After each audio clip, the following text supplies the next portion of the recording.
Chers téléspectateurs d'Africab Télévision, bonsoir et bienvenue dans cette nouvelle émission Parlons droit.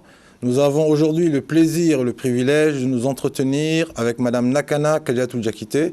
Madame Diakité, bonsoir et bienvenue. Bonsoir à vous. Merci d'avoir accepté l'invitation. Merci à vous de me recevoir. Nous allons nous entretenir aujourd'hui sur l'engagement artistique et culturel comme vecteur de paix. Avant cela, nous allons présenter brièvement votre curriculum.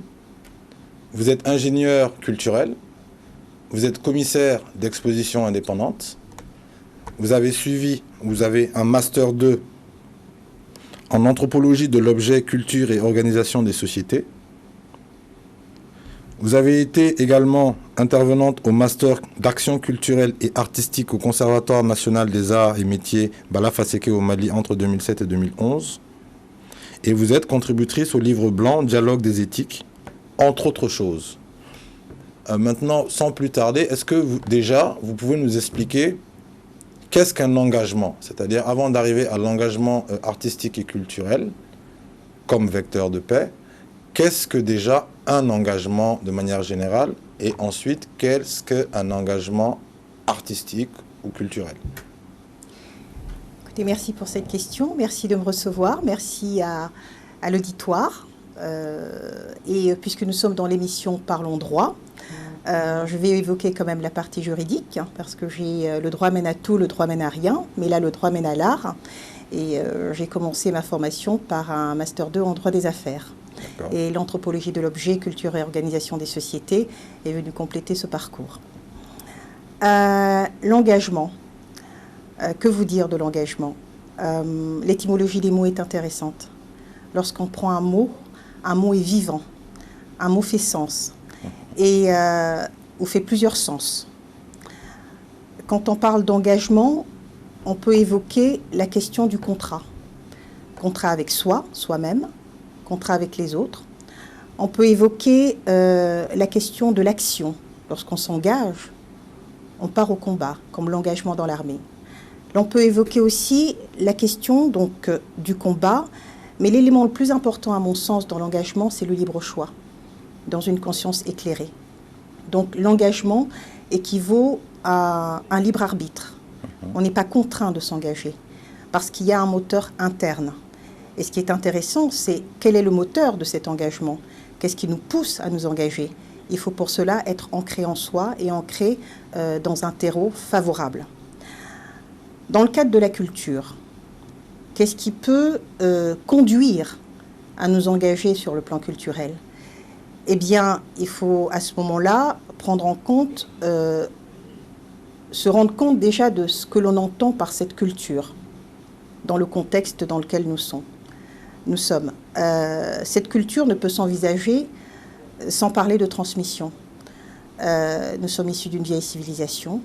Nous avons énormément de propos, de choses à apporter au monde.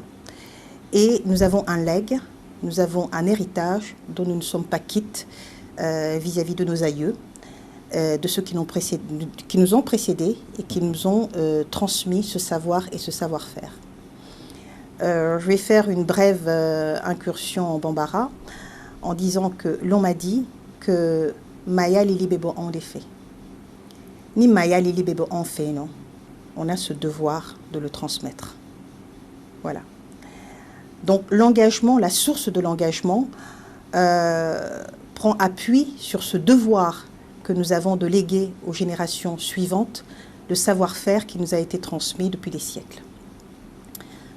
Dans le contexte actuel, délicat, la culture nous reste comme socle. Nous sommes un pays carrefour, transversal, de brassage, et qui a mis en place des mécanismes dont il a été souvent question, qui nous ont toujours aidés à nous relever, qui nous ont toujours aidés à résoudre des problématiques qui ont été résolues auparavant. Donc la culture, en fait, est un moyen extrêmement efficace de résolution de conflits, un moyen extrêmement efficace de développement économique, nous en viendrons. Et qui dit résolution de conflits, développement économique, aboutit nécessairement à la paix, parce que le propos, c'est d'arriver à une stabilité. Et la stabilité du pays, la stabilité d'un lieu, se doit à sa cohésion et son ancrage culturel. D'accord. Là, vous nous expliquez un peu ce que c'est que l'engagement et un peu plus précisément ce que c'est que l'engagement culturel. Donc, si on comprend bien, il y a un devoir de transmission, voire un devoir de mémoire par rapport à cet engagement culturel qui a peut-être des enracinements historiques, mais on a aussi l'engagement artistique. Parce que, par exemple, je ne sais pas si c'est dans le même cadre exactement, mais on sait que parfois, on va dire d'un artiste qu'il est engagé parce qu'il se bat pour une cause ou parce qu'il se bat contre un système. Maintenant, est-ce que cet engagement-là est à comprendre de la même manière ou il y a une nuance qui peut être faite entre ces deux manières de voir les choses? L'engagement se décline. L'engagement se décline pour l'individu, pour l'État, pour la collectivité. Tout dépend du moteur. Les artistes seront nos témoins. Les artistes sont nos intercesseurs. C'est eux qui sont à l'avant pour... ce sont nos porte-voix. Donc, que ce soit en temps de paix, que ce soit en temps de trouble, que ce soit en temps de guerre, quel que soit le moment, les artistes sont les porte-voix du moment. Donc, il est fort possible, effectivement, que dans des temps troubles, il puisse y avoir un engagement artistique qui corresponde à une réponse à la situation. Et les artistes ont différentes façons, à ce moment-là, d'être utiles. Donc, cet engagement artistique n'est pas seulement pour l'artiste. L'État a un devoir de soutenir ce patrimoine parce que la production artistique ne vient qu'enrichir notre patrimoine culturel. Donc, il est du devoir de l'État de protéger ce patrimoine, de le valoriser et de permettre je ne dis pas un retour sur, comment dirais-je, sur investissement, ce n'est pas le bon mot, mais sur d'optimiser ce capital humain, d'optimiser la créativité de ce capital. Et nous sommes un pays de talent. Que peut faire l'État à ce moment-là? Il peut, dans son engagement, essayer d'appliquer des politiques, comment dirais-je, de commande publique. Obliger les structures publiques à acquérir la production de nos artistes, qui leur ferait des revenus, parce que lorsqu'un artiste travaille, il ne travaille pas seul. Il y a toute une série d'artisans qui travaillent autour, il y a toute une industrie qui se met en place. Et cela se compte ensuite en de milliers d'emplois.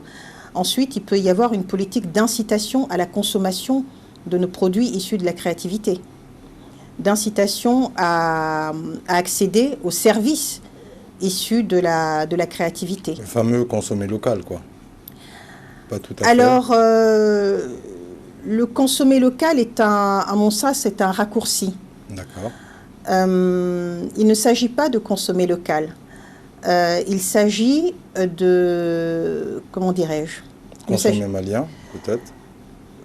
Cela va au-delà, c'est-à-dire qu'il s'agit de donner une reconnaissance, une véritable place, une valorisation à notre production. C'est une production qui vaut, ce sont des artistes qui vaut. On ne consomme pas parce que c'est malien, on ne consomme pas parce que c'est local, on consomme parce que c'est bien fait et qu'il y a un savoir-faire derrière. Et cela pousse aussi les autres à accéder à ce savoir-faire-là, à le magnifier et à le valoriser. Consommer malien lorsque ce n'est pas de qualité n'est pas une bonne chose. Il faut pousser à la qualité, il faut pousser aux normes.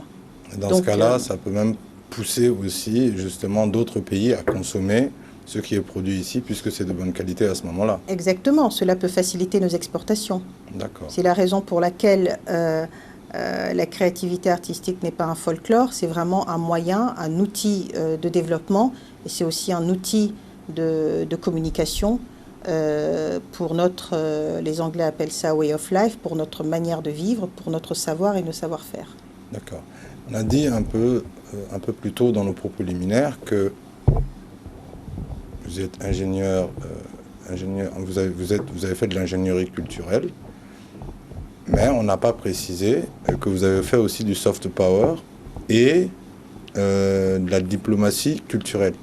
concrètement, qu'est-ce que ça signifie? Soft power, diplomatie culturelle, dans le cadre de l'engagement artistique et culturel, comment ça peut se traduire? En quoi ça consiste? Quels sont les tenants, les aboutissants? En quelques mots, c'est quoi exactement? Alors, consultante en ingénierie culturelle, c'est permettre justement le développement de toutes ces industries culturelles qui sont génératrices d'emplois.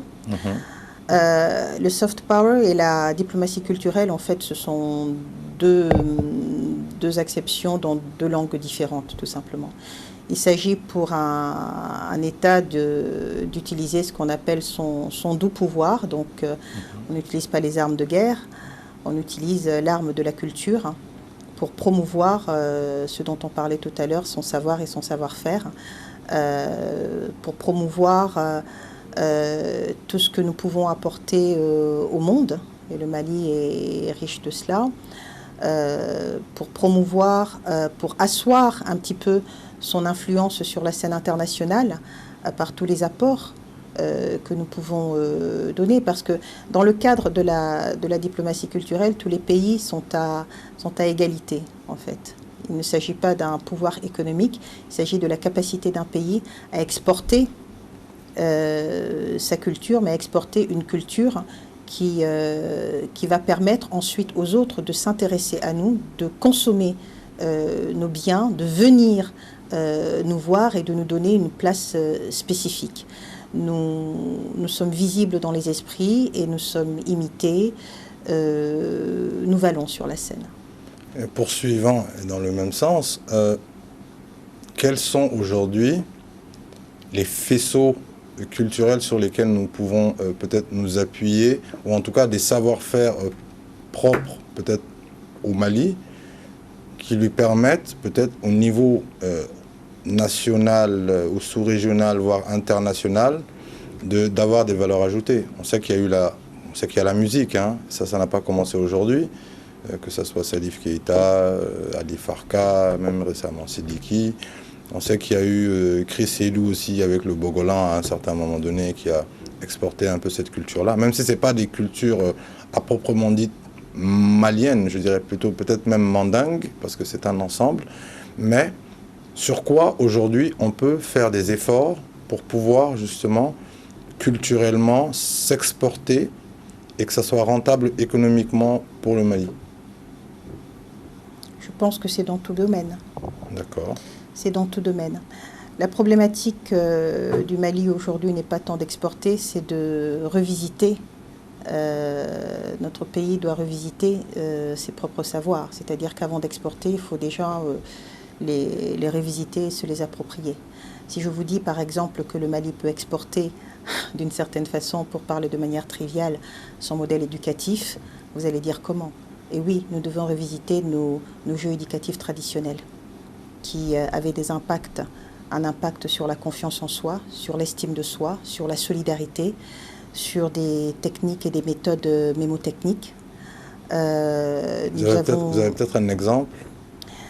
Je ne sais pas si vous vous souvenez, ou peut-être vous êtes un petit peu trop jeune, pour avoir joué au Tegre Kulangé.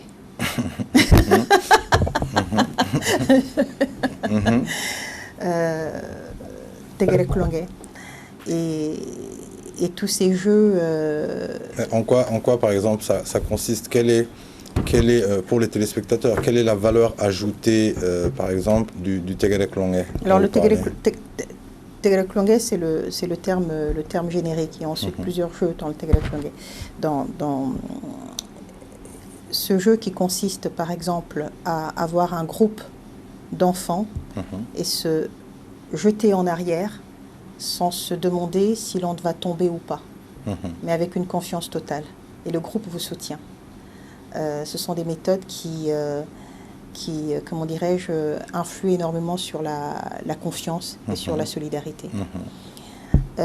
Toutes les méthodes d'étapes d'apprentissage de la danse, il y a beaucoup, par exemple, on dit que le yoga est le soft power indien. Le yoga est pratiqué par tous actuellement. Nous avons une technique d'apprentissage sur plusieurs années de la danse. Les enfants ne vont pas de suite dans le cercle avec pour danser. Il y a des étapes, il y a des, comment dirais-je, des process.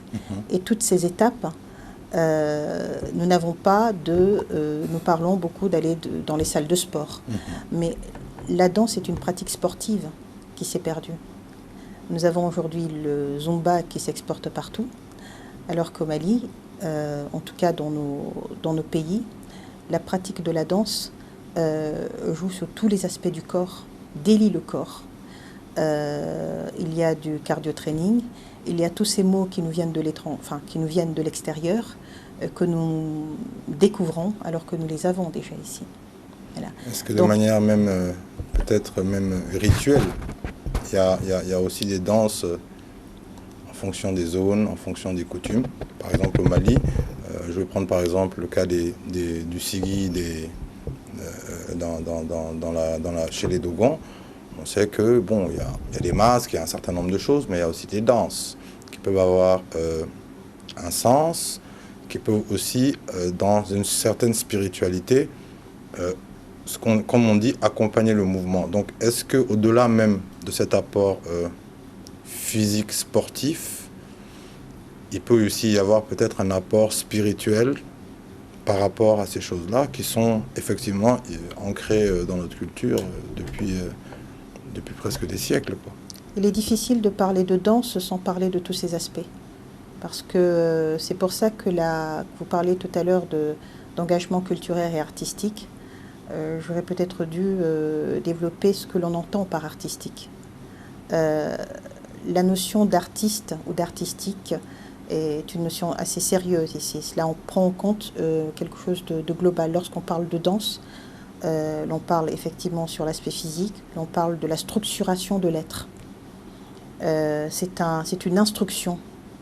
Ça joue sur la posture, ça joue sur... ce sont les rites initiatiques que nous avons perdus, qu'il faut peut-être réinvestir, je ne sais comment, parce qu'il faut l'adapter quand même au contexte. Et ce sont des structures qui s'adaptent, qui sont évolutives, mais il faudrait peut-être aussi révisiter tout cela.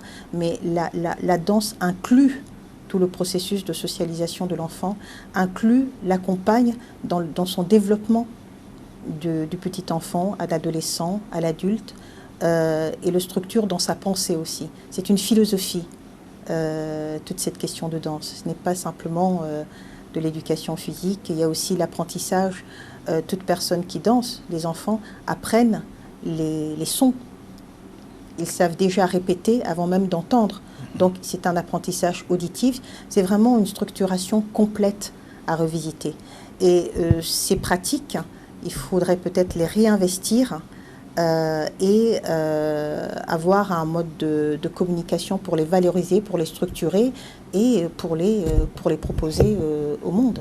Mais déjà, nous, soyons conscients de ce que nous avons à ce sujet. Vous avez parlé du Sigui, mais il y a aussi les trembleurs à Sikasso, enfin pas à Sikasso, dans toute cette région, et dans tous les lieux au Mali.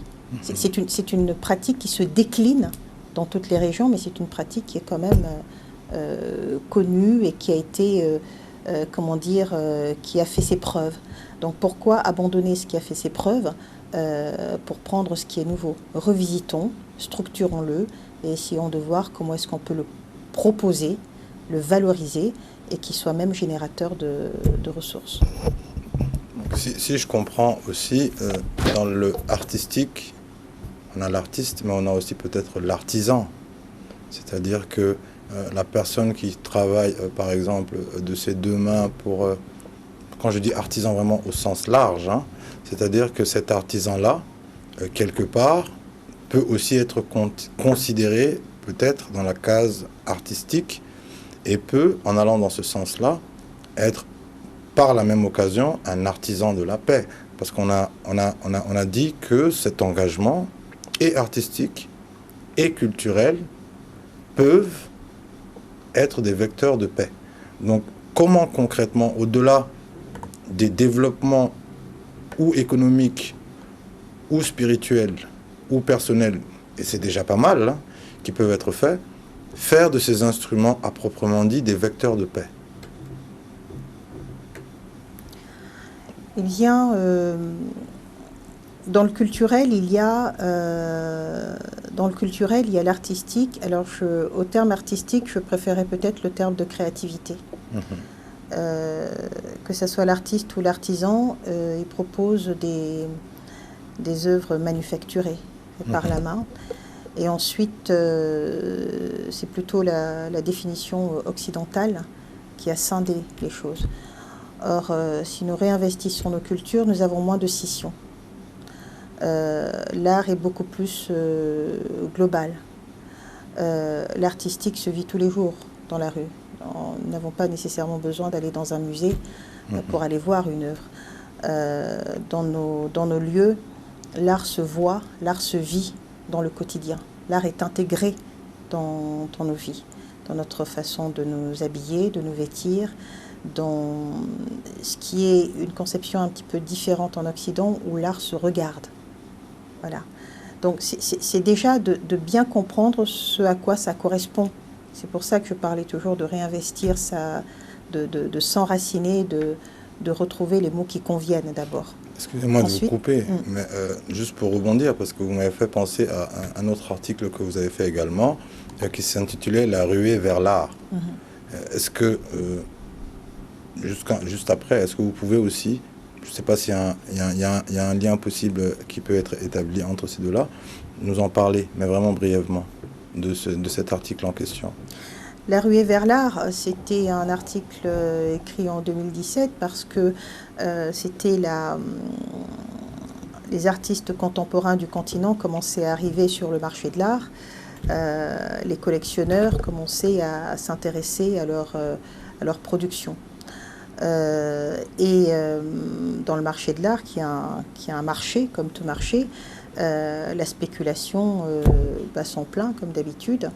Et les spéculateurs avaient imaginé que l'Asie ayant été présent depuis une quinzaine d'années, c'était peut-être le tour de l'Afrique et qu'il était temps de faire de bonnes affaires en achetant des œuvres de nos artistes contemporains pour qu'un petit peu plus tard, ça puisse, comment dirais-je, les prix puissent grimper. Vous parliez de boom ou de bulle, c'est ça? Tout à fait, voilà.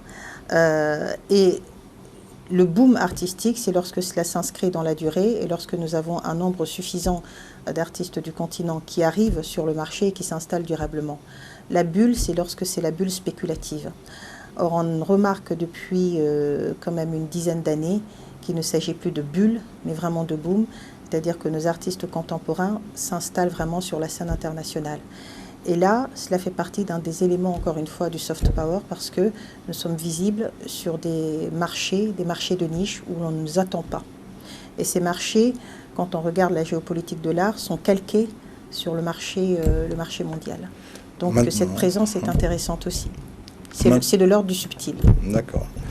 Quand nous regardons aujourd'hui les disparités nord, sud, est, ouest, un peu partout, comment rassembler tout ce peuple-là, culturellement, artistiquement?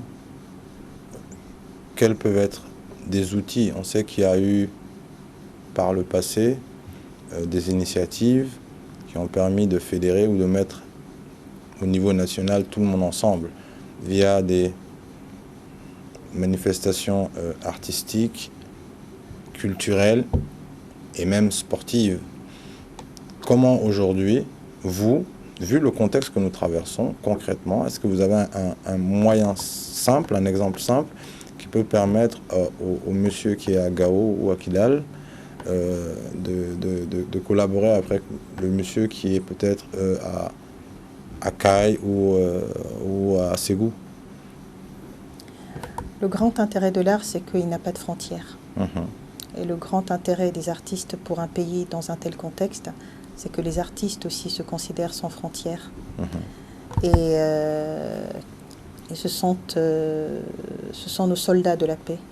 Ce sont nos véritables, comment dirais-je, intercesseurs, et ce sont des compléments utiles.